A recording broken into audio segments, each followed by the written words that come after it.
மருமகள்ல அடுத்து என்ன நடக்க போகுது அப்படின்னு பாத்தீங்கன்னா, அப்பத்தா வந்து இறந்து போற மாதிரி ஆக்ட் பண்ணிருக்காங்க. அப்பத்தாவ தூக்குற நேரம் வந்துருச்சுப்பா, சீக்கிரமா அவங்களுக்கு செய்ய வேண்டிய சடங்கெல்லாம் செய்யணும் அப்படின்னு சொல்றாங்க. உடனே ராஜாங்கத்துக்கு ஞாபகம் வருது, ஒரு நிமிஷம் நம்ம அம்மா இதோ ஆசையெல்லாம் எழுதி வைக்கிறேன் அப்படின்னு சொல்லிட்டு ரெங்கு பெட்டிக்குள்ள அவங்க ஆசையெல்லாம் எழுதி வச்சிருக்காங்க. அவங்க ஆசைப்படியே அதை நம்ம படிச்சு காட்டுவோம். அவங்க ஆசையை நிறைவேற்றிட்டு நம்ம அவங்கள இங்க இருந்து தூக்கிட்டு போவோம் அப்படின்னு சொல்லிட்டு எல்லாரும் சேர்ந்து முடிவெடுக்கிறாங்க. அதே மாதிரியே சன்னாசி போய் அந்த அப்பத்தா எழுதின ஒரு நோட்ல அவங்க ஆசையெல்லாம் எழுதி வச்சிருந்த நோட்டை எடுத்துட்டு வர்றாரு. அந்த நோட்ல வந்துட்டு என்னோட ஆசைய என்னோட மயர் அரசாங்கம் தான் படிக்கணும் அப்படின்னு சொல்லிட்டு அதுல எழுதி இருக்கு. அதுல வந்து இந்த மாதிரி தமிழ்ச்செல்வியும் சேதுவும் சேர்ந்து வாழணும் அப்படின்னு சொல்லிட்டு உறுதிமொழி எடுத்தே ஆகணும் அப்படின்னு அப்பத்தா எழுதி வச்சிருக்காங்க. இத கேட்டுட்டு சாவித்திரி வந்து ஷாக் ஆகுது. என்னனே அம்மா ஏதோ திட்டம் போட்டு இத பண்ண மாதிரி இருக்கே, ஏதோ இவளை போய் நம்ம வீட்டுக்குள்ள எப்படிங்க கூட்டிட்டு வர முடியும்? இவ நமக்கு எவ்வளவு பெரிய துரோகத்தை பண்ணிருக்கா. அப்படி இருக்கும் போது சேர்ந்து வாழ பிடிக்காத சேதுவ போய் இவளுக்கு ஏனே நம்ம திரும்பவும் சேர்த்து வைக்கணும் அப்படின்னு சொல்லிட்டு சாவித்திரி கத்துது. உடனே ராஜாங்க சொல்றாரு, விடு சாவித்திரி, எல்லாம் அம்மாவோட ஆசை, இது அம்மாவோட ஆசைப்படியே அவங்க ரெண்டு பேரும் சேர்ந்து வாழட்டும் அப்படின்னு ராஜாங்கமும் சொல்லிடுறாரு. இதுல யாரும் தலையிடக்கூடாது அப்படின்னு சொல்லிடுறாரு. அப்புறம் பார்த்தா அப்பத்தா முன்னாடி வந்து ராஜாங்க வந்து அப்பத்தா எழுதின அந்த கடிதத்தை எடுத்து படிக்கிறாரு.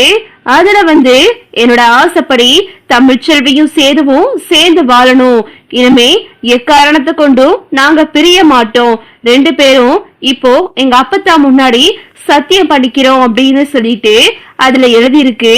அதே மாதிரியே தமிழும் சேதுவும் சேர்ந்து அப்பத்தா முன்னாடி சத்திய பிரமாணம் பண்றாங்க. இத பார்த்துட்டு ஈஸ்வரி வந்து ஷாக் ஆகுது. என்னடி இது, ஏதோ கிளவி பிளான் பண்ண மாதிரி இருக்கு. இந்த தமிழ்ச்செல்வியை திரும்பவும் வீட்டுக்குள்ள கூட்டிட்டு வரணும் அப்படின்னு சொல்லிட்டு தான் இந்த கிளவி ஏதோ பண்ணி இருக்கு திட்டம் போட்டு அப்படின்னு இந்த ஈஸ்வரி வந்து பேசிக்கிட்டு இருக்கு. அதே மாதிரியே தமிழும் சேதுவும் சத்திய பிரமாணம் பண்ணி முடிச்சுட்டாங்க.